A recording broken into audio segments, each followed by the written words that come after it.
সালাতের মধ্যে, নামাজের মধ্যে অবহেলা করা, নামাজকে বর্জন করা, এটা একটা গুনাহে কাবীরা। আল্লাহর রাসূল সাল্লাল্লাহু আলাইহি ওয়াসাল্লাম হাদিসে পরিষ্কার বলেছেন, মান তারাকা সালাতান মুতাআম্মিদান ফাকাদ কাফারা। যে ব্যক্তি ইচ্ছা করে এক ওয়াক্ত সালাত তরক করলো, সে কাফের হয়ে গেল।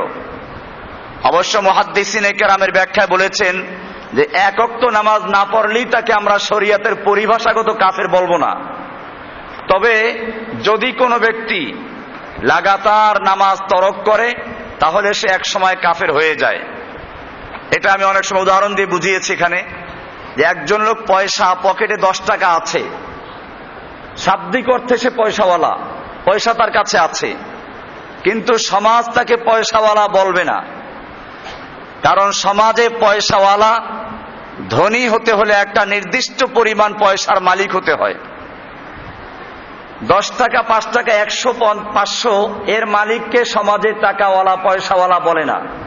কিন্তু যদি কোনো ব্যক্তি 500, 1000 টাকা জমা করতে থাকে, এই জমা করতে করতে এক সময় সে পয়সাওয়ালা হয়ে যায়।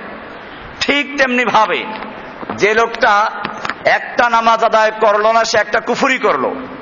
2 ওয়াক্ত নামাজ বাদ দিল, 2টা কুফরি করলো। দৈনিক 5টা, সপ্তাহে কয়টা, মাসে কতটা, বছরে কতটা। এইভাবে যে ব্যক্তি জীবনের একটা বড় অংশ নামাজ থেকে গাফেল থাকলো, নামাজ পড়লো না, সে ইমানদার থাকে না, সে আস্তে আস্তে ওই কুফরওয়ালা হয়ে কাফের হয়ে যায়।